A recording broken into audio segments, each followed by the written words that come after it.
Ella reía con la multitud, hasta que notó el asiento vacío y comprendió su verdadero significado. El micrófono ni siquiera apuntaba hacia ella cuando lo dijo. No lo necesitaba. De alguna manera, su voz simplemente resonaba. Más fuerte que el jazz de fondo, más fuerte que el tintineo de los tenedores, más fuerte que mi pulso. Ay, él no lo entiende. Reed todavía cree que el SEO es un tipo de escáner médico. Risas a todo volumen. La gente incluso aplaudió. Alguien en su mesa soltó una carcajada tan fuerte que derramó su agua. Yo estaba de pie a unos 3 metros detrás de ella, sosteniendo una copa de sidra de manzana espumosa porque ya no bebo. Ella sabía que yo acababa de volver del baño. O quizás solo necesitaba respirar. Ya no importa. No me había visto. Todavía no. Estaba a mitad de una frase, a mitad de un chiste, en el centro de atención. El cabello, perfecto. Esa cadena metálica que usa cuando intenta sentirse sofisticada.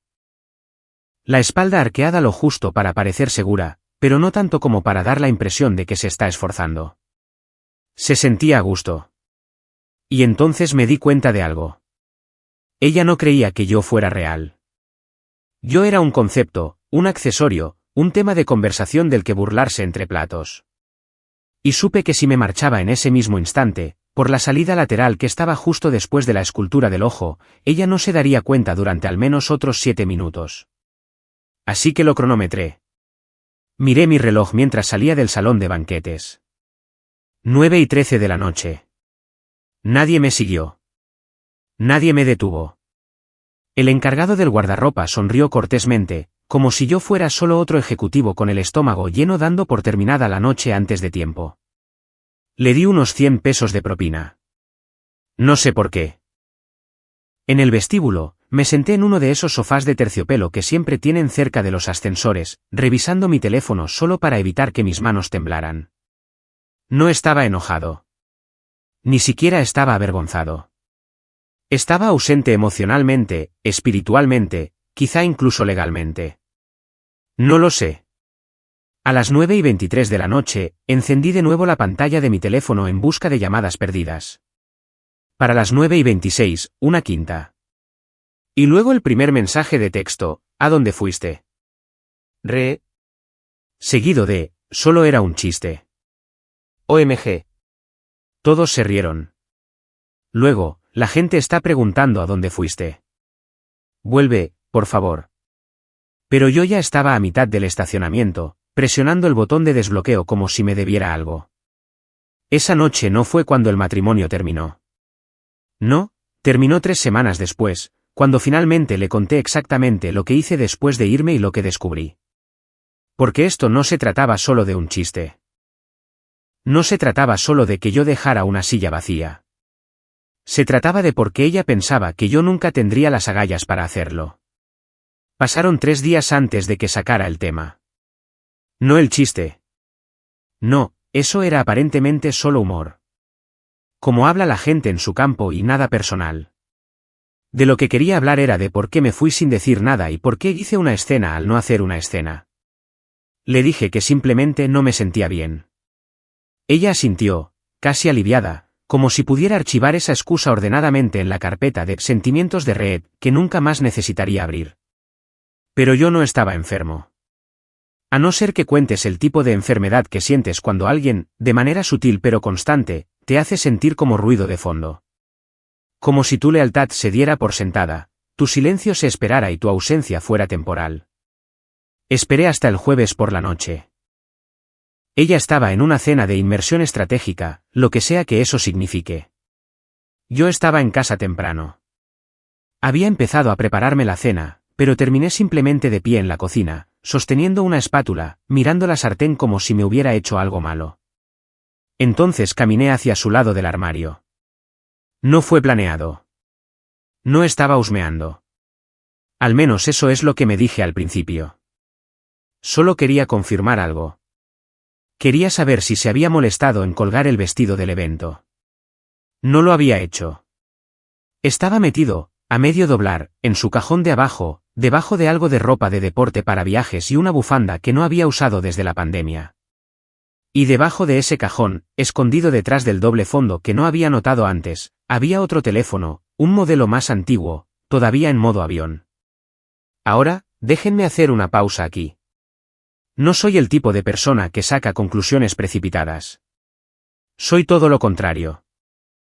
De hecho, demasiado confiado, demasiado paciente, demasiado dispuesto a justificar las cosas que me revuelven el estómago. Pero esto no era un cargador, ni un respaldo del trabajo, ni un teléfono de tapa de emergencia. Tenía huellas dactilares. Estaba tibio. Y cuando desactivé el modo avión, se conectó a nuestro wifi automáticamente. Solo había unos pocos mensajes de texto en él. La mayoría habían sido borrados mal, con pereza, como alguien que pensó que el esfuerzo importaba más que el riesgo. Nunca olvidaré el primer nombre que apareció en el hilo restante. Wes. No Beston. No Wells. Solo Wes. Me desplacé por los mensajes. Sentía mis manos como si fueran de otra persona. Wes, estuviste increíble anoche. En serio, siempre sabes exactamente qué decir. Callé, deberías haber visto su cara cuando se rieron. Totalmente como un ciervo deslumbrado por los faros. Wes, Betty todavía cree que eres su esposita secretaria. LOL. Callé, él cree que vamos a intentar tener un bebé el próximo año. ¿No es adorable? No arrojé el teléfono. No grité. No lloré. Simplemente me senté en el suelo del armario y miré la luz que se filtraba desde el pasillo. El caso es que yo lo había sabido. No exactamente, no con claridad, pero en el fondo de mi ser, lo había sabido. Su risa había cambiado. Sus caricias habían cesado. Sus historias se habían convertido en resúmenes. Y yo había ignorado cada señal porque no quería admitir que no era suficiente. Pero ahora, sentado allí, con el teléfono vibrando de nuevo en mi mano con un nuevo mensaje de Wes, no me sentí pequeño. Me sentí como alguien nuevo, como un hombre que regresa silenciosamente a su silla. No para sentarse en ella, sino para quitarla de la mesa, de la sala, de su mundo por completo. Y lo que hice a continuación le hizo darse cuenta de cuán real se volvería ese asiento vacío. No sé por qué lo hice. Quizá fue curiosidad. Quizá fue orgullo. O quizá, en el fondo, solo quería ver hasta dónde llegaba su mundo sin mí en él. Me quedé sentado en la alfombra durante mucho tiempo, mirando el brillo de ese viejo teléfono. Mi reflejo temblaba en la pantalla negra cuando finalmente escribí algo. Sin embargo, no lo envié como si fuera yo. Respondí como si fuera ella. Solo un mensaje. Nada salvaje, nada que pudiera delatarme. Escribí, puede que necesitemos tomarnos un respiro por un tiempo. Está empezando a notar cosas. Se sintió incorrecto y eléctrico al mismo tiempo. Los puntos aparecieron casi de inmediato. La burbuja de escritura pulsaba como un latido. Wes, está bien. Él no es un problema, callé. Nunca lo fue. No es un problema. No sé por qué esas 3 palabras dolieron más que el resto. No fueron crueles. Ni siquiera fueron airadas. Fueron displicentes. Como si yo fuera una pequeña molestia, una sombra lejana detrás de su centro de atención. Por un momento, solo observé la pantalla, esperando más. Entonces llegó otro mensaje. Wes, reservaré la casa de fin de semana de nuevo, por si acaso. Bloqueé el teléfono. No quería ver más. Ya sabía lo que significaba la casa de fin de semana. Calle tenía un retiro de equipo próximamente. Dijo que era para fortalecer los lazos del proyecto, una escapada para la colaboración creativa. Incluso me invitó a acompañarla si quería un descanso de los montacargas. Yo había dicho que no, por supuesto. No quería avergonzarla frente a sus colegas. Pero ahora, sentado en el silencio de nuestro hogar, me di cuenta de que ese viaje no tenía nada que ver con el trabajo. Cuando regresó esa noche, su perfume llenó el aire antes incluso de que abriera la puerta del dormitorio. ¿Todavía estás despierto?, preguntó suavemente. Yo estaba sentado en el sofá, fingiendo mirar mi teléfono, aunque mi mente repetía en bucle la frase, él no es un problema. Sí, dije, solo poniéndome al día con algunas cosas. Ella sonrió, una sonrisa pequeña, distraída. No te quedes despierto hasta muy tarde. Mañana será un gran día. Asentí, fingiendo no notar el leve brillo de un chupetón oculto bajo la línea de su cabello. El lápiz labial corrido que no se había limpiado por completo. Desapareció en el baño, tarareando para sí misma. Oí abrirse la ducha, el clic de su teléfono al conectarse para cargar su teléfono principal, no el que yo había encontrado. Y entonces, de la nada, me di cuenta de algo aterradoramente simple. Si la confrontaba ahora, mentiría. Lloraría. Lo retorcería todo hasta que, de alguna manera, yo fuera el marido celoso que nunca apoyó su crecimiento. La había visto hacerlo con otros, con delicadeza, con pericia. Podía hacer que la culpa sonara lógica. Así que no la confronté. Todavía no. En cambio, deslicé con cuidado el teléfono secreto de vuelta a donde lo había encontrado y cerré el cajón. Al día siguiente, se fue temprano al trabajo. Pero cometió un error, uno pequeño y estúpido.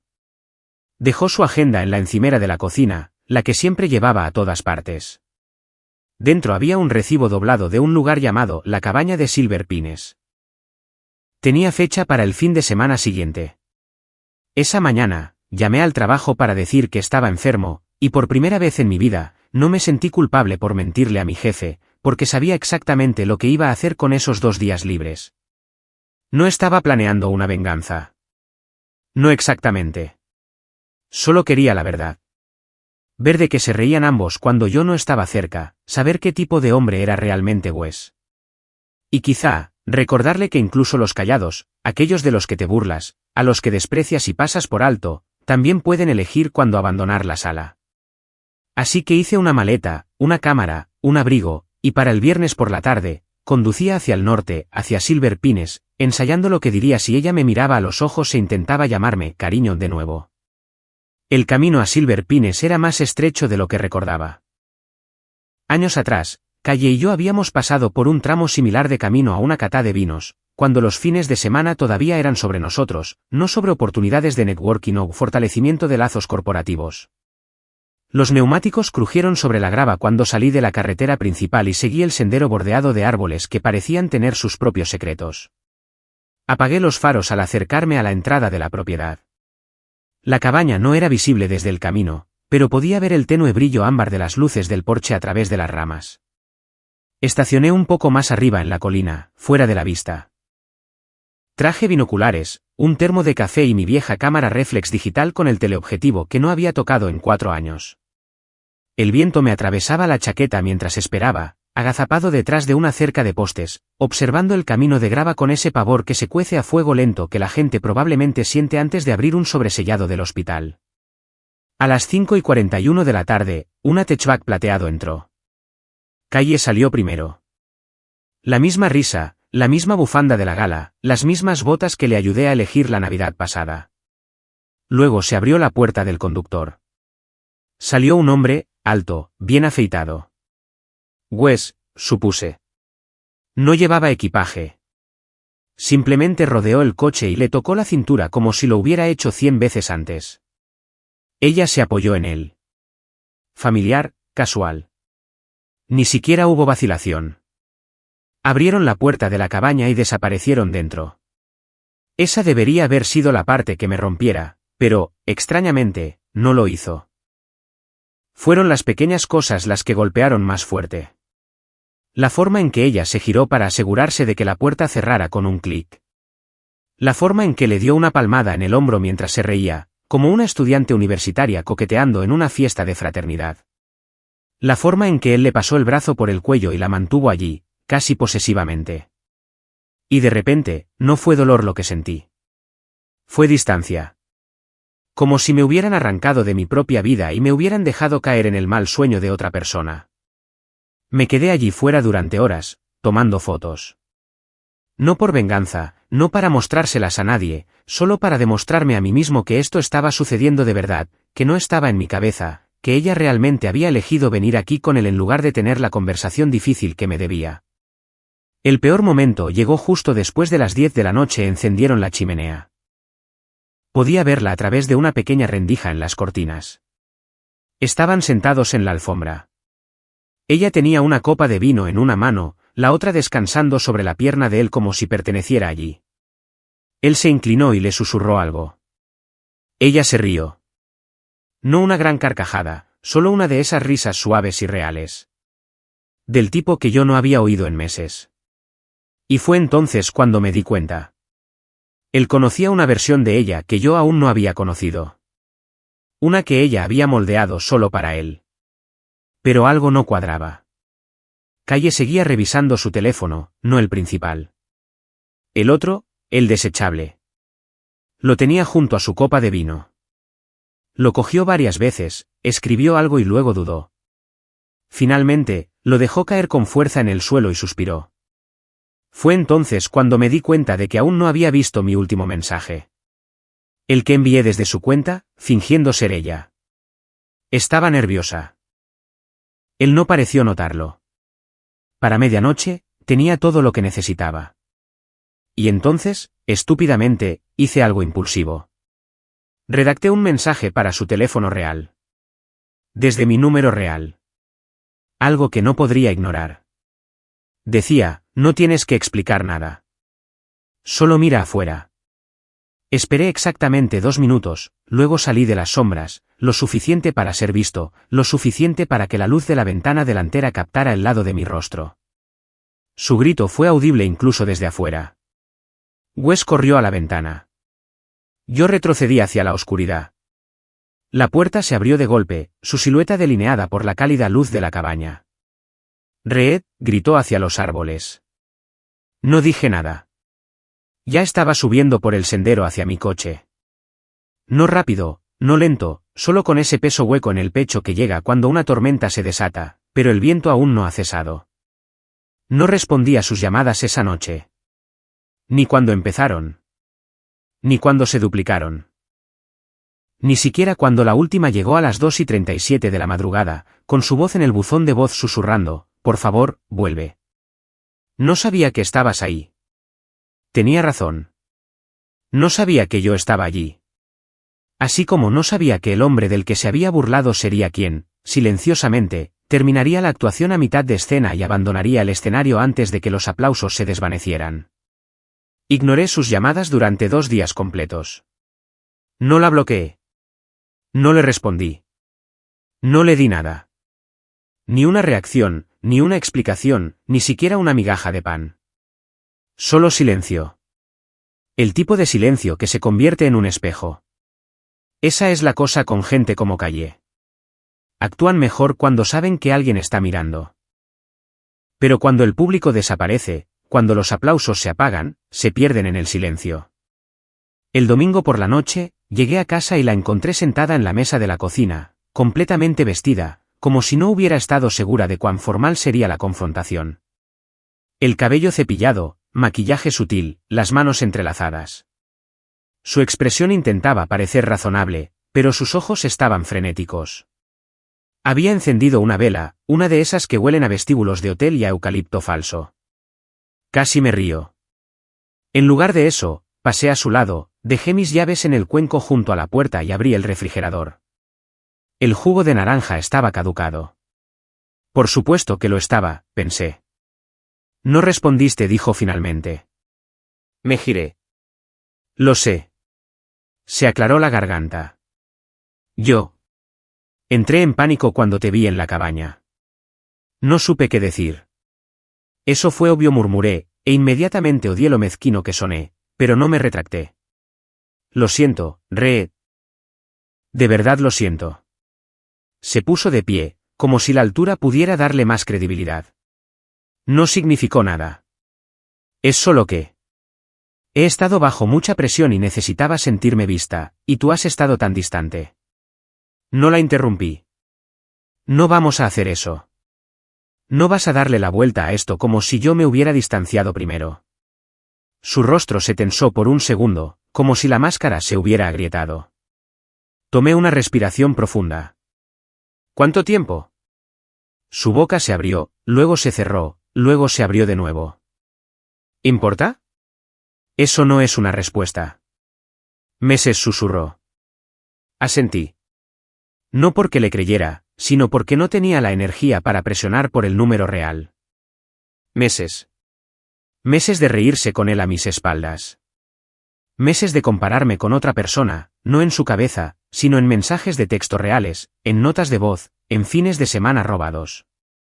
Saqué mi teléfono, abrí las fotos y lo dejé sobre la mesa entre nosotros. Se reprodujo automáticamente.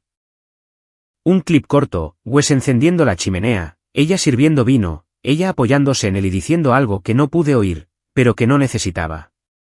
Su sonrisa era suave, familiar. Se quedó mirando la pantalla, con la boca ligeramente abierta. ¿Nos grabaste? No dije. Me grabé a mí mismo viendo las cosas con claridad, por fin. La pantalla se puso negra. No la toqué. Calle se sentó de nuevo, lentamente, como si hubiera envejecido en los últimos 60 segundos. No quiero perderte, dijo, extendiendo la mano sobre la mesa. No me moví. Tú me conoces, Red. Conoces mi corazón. Esto no se trataba de reemplazarte. Lo se dije en voz baja. Se trataba de fingir que yo no importaba. Parpadeó. Su mano quedó suspendida en el aire, sin saber si retirarla o seguir intentándolo. Me puse de pie. ¿A dónde vas?, preguntó. A pensar. Llevas días pensando. Exactamente. Y entré en la habitación de invitados, la que ella solía llamar su oficina en casa, la que se había convertido en un cementerio de pasatiempos olvidados y libros sin abrir. Y cerré la puerta con llave detrás de mí. Por primera vez desde la gala, sentí que el control regresaba a mi cuerpo. No poder, no venganza, solo claridad. Ella seguía sentada allí, al otro lado de esa puerta, probablemente ensayando una versión diferente de la verdad. Una en la que ella era la víctima del estrés. Una en la que yo había dejado de amarla primero. Una en la que el hombre que salió del salón de baile era simplemente demasiado sensible. Pero se había olvidado de algo.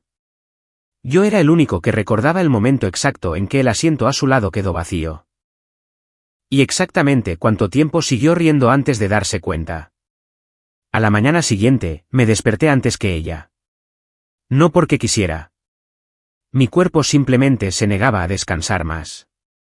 El sueño se había convertido en territorio hostil. Mi mente reproducía esa risa, ese brindis, esa frase ingeniosa que soltó con tanta facilidad frente a toda esa gente, como si yo fuera solo un esposo de relleno esperando ser eliminado en la próxima actualización de software. Hice café, me senté en la mesa de la cocina, en el mismo lugar donde ella había intentado alcanzarme la noche anterior. No salió del dormitorio. ¿Bien? Revisé mi correo del trabajo.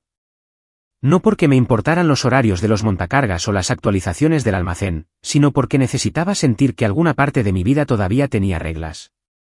Todavía tenía sentido. Fue entonces cuando lo vi. Un mensaje de Calle. Asunto, puntos de discusión panel del viernes. Había sido reenviado accidentalmente desde su cuenta de trabajo a la mía. Probablemente por memoria muscular. Solía enviarme notas por correo electrónico para que las corrigiera todo el tiempo, cuando todavía éramos un equipo. Pero este no era para mí. Incluía un hilo, uno largo, con intercambios internos entre ella, su gerente y, por supuesto, Wes. No sabía qué esperar, pero no era esto. Se suponía que el tema era sobre su próximo panel sobre liderazgo y narración de marca, pero alguien en la cadena de correos había incluido un borrador de una presentación de diapositivas, y en esa presentación, en la segunda diapositiva, había una foto mía tomada en la gala. Era una foto borrosa de perfil, a mitad del chiste, mientras todos en la mesa se reían y yo estaba allí sentado, congelado, sosteniendo un vaso de agua como un maldito accesorio. La diapositiva se titulaba, El público no objetivo, saber cuándo no dirigir el marketing a ciertos arquetipos. La miré fijamente durante un minuto entero antes de entender lo que significaba. Me estaban usando como ejemplo, un símbolo de a quien no malgastar el marketing. Emocionalmente rígido, baja interacción digital, comportamiento de consumidor pasivo, decían las notas. Apoyo pero en última instancia inmóvil, representa al público que debemos superar. Calle no había escrito esas palabras, pero había respondido a la cadena de correos con un emoji de pulgar hacia arriba y una cara sonriente al revés. Lo había aprobado. El hombre que le preparaba el almuerzo durante sus proyectos nocturnos. El hombre que la recogía del aeropuerto después de los vuelos de madrugada. El hombre que tuvo un segundo trabajo durante un año para que ella pudiera lanzar su propia agencia de freelance antes de ser contratada en su empresa actual.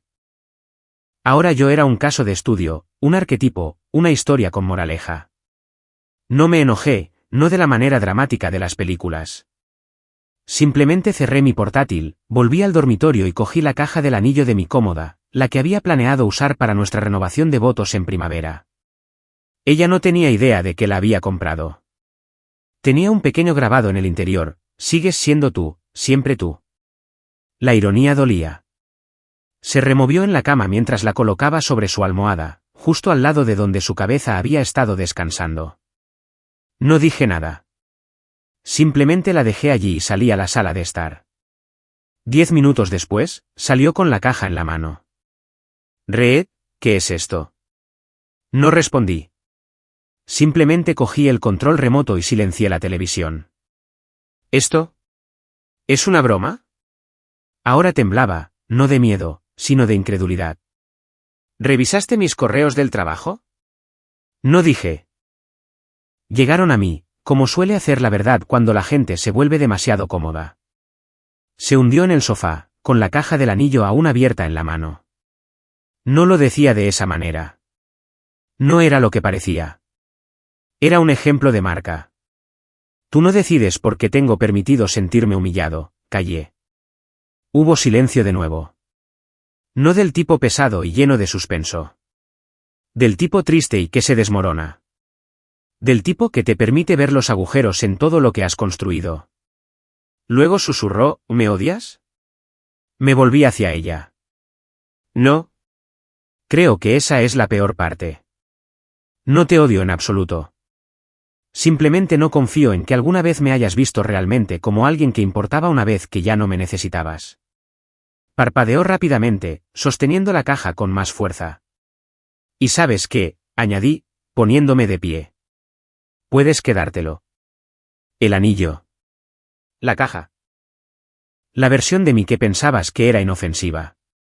¿A dónde vas?, preguntó de nuevo, con la voz quebrada esta vez. A algún lugar donde no tengan que explicarme. La dejé allí, en el sofá, con la televisión silenciada mostrando segmentos de noticias en silencio y el anillo, mi anillo, todavía en sus manos como una disculpa sin abrir. 3 días después de que me fui, me envió un correo electrónico. No un mensaje de texto, no un correo de voz. Un correo electrónico, formateado como una carta de renuncia pero escrito como una charla TED. Se titulaba: una carta que espero que leas cuando estés listo. Casi lo borro. No porque no me importara, todo lo contrario, sino porque ya sabía lo que diría. Calle siempre había sido buena con las palabras. Podía convertir cualquier situación en una lección, una nueva perspectiva, un avance personal que convenientemente omitía la parte en la que alguien más tenía que pagar el precio. Pero lo abrí de todos modos, y leí cada palabra. No negó lo que sucedió. Esa fue la primera sorpresa. Sin desvíos. Sin lo malinterpretaste. Sin fue un momento de debilidad. Lo expuso todo, cómo empezó, cómo escaló, cómo sabía que debería haberlo detenido pero no lo hizo. No porque no me amara, dijo, sino porque olvidó cómo se suponía que debía ser el amor cuando todo a su alrededor seguía recompensando la ambición por encima de la lealtad. Admitió que Wes nunca significó nada a largo plazo. Que ni siquiera la hacía sentir segura, solo aguda, vista, relevante. Que a los ojos de él, se sentía como una estrella. Y a los míos, había empezado a sentirse como una repetición. Esa parte se me quedó grabada, porque quizá no estaba equivocada. Me había refugiado en el trabajo, en el silencio, en esa zona gris en la que dejas de intentar impresionar a la persona que ya tienes. Pero el caso es que Calle no pidió ser vista de nuevo. Pidió ser adorada. Y eso es algo muy diferente. En medio del correo electrónico, incluyó un enlace. Era una carpeta privada en su unidad en la nube. Dentro, fotos de la cabaña, pero no del tipo que yo había tomado. Estas eran de su teléfono, imágenes que había capturado cuando Wes no miraba. Su rostro no sonreía en ninguna de ellas. No estaba actuando. Parecía distante, incómoda, y en una incluso había hecho zoom en la nuca de él, con una nota silenciosa: no es quien pensé que sería. Me quedé pensando en eso un rato. Luego noté algo más. Otro archivo en la carpeta, una grabación de audio etiquetada solo con una fecha. El mismo fin de semana que había ido a la cabaña. Le di al play. Al principio se oía apagado, solo sonidos de fondo. Viento, el crepitar de una chimenea, luego su voz. No me llames así, por favor. Una pausa. Wes, ¿qué? Estaba bromeando. Callé, ni siquiera me conoces. Solo conoces a quien finjo ser con gente como tú. Otra pausa. Wes, entonces, ¿qué estamos haciendo aquí? Su voz, más baja ahora, quemando la última parte de algo que no quiero llevar de vuelta a casa. El archivo terminaba. Sin gritos, sin drama, solo el sonido hueco de alguien que se da cuenta de que ha encendido un fuego con el tipo de leña equivocado y el humo los ha seguido a casa. No envió el archivo para explicarse. No me pidió que volviera. Dijo eso en su último párrafo: no espero tu perdón. Espero tu silencio, porque eso es lo que te di cuando me reí demasiado fuerte mientras tú te desvanecías en el fondo. Y eso es lo que merezco. Solo necesitaba que lo supieras antes de irme. Irme. Esa palabra se sentía diferente. Y efectivamente, cuando volví a casa al día siguiente, su armario estaba medio vacío. Las llaves estaban en la encimera, y una nota adhesiva amarilla estaba pegada en el refrigerador. No un adiós, no un lo siento. Solo, no dejes de estar presente para ti mismo ahora que no estoy aquí para distraerte. Debería haberme enojado. No lo hizo, porque no era un final. Era una toma de conciencia. Finalmente se había dado cuenta de que la silla estaba vacía, pero yo ya la había sacado, la había plegado y me la había llevado conmigo. Han pasado 6 meses desde que dejé el anillo en la almohada. 6 meses desde que me fui. No solo decayé, sino de la versión de mí mismo que permaneció en silencio demasiado tiempo, sonrió con demasiada cortesía, perdonó demasiado rápido. La versión que pensaba que el amor significaba encogerse lo suficiente para hacer espacio al centro de atención de otra persona. Durante un tiempo, floté. Medio aquí, medio allá. Las mañanas eran lo más difícil. Despertar solo en un espacio que todavía olía a historia compartida. No toqué su lado de la cama, no moví sus tazas, no borré sus programas guardados de la cuenta de streaming. Se sentía como borrar la prueba de que alguna vez fui elegido. Pero la curación no se parece al fuego ni a la furia. Se parece a pequeñas cosas. Como hacer panqueques para nadie más que para ti mismo. Como reírte de una película sin esperar a ver si alguien más se ríe también. Como no revisar tu teléfono cada 10 minutos para ver si cambiaron de opinión. Volví a estudiar. Nada importante. Solo clases nocturnas en el colegio comunitario. Escritura creativa. Ni siquiera sabía por qué me inscribí. Quizá necesitaba contar mi historia antes de que se fosilizara. Quizá necesitaba oír a otras personas decir en voz alta cosas que yo solo había susurrado en mi propia cabeza. Fue allí donde conocí a Mara. No era llamativa. No iluminaba las habitaciones. No tenía una risa estudiada ni seguidores en LinkedIn. Tenía tinta en los nudillos y pintura debajo de las uñas.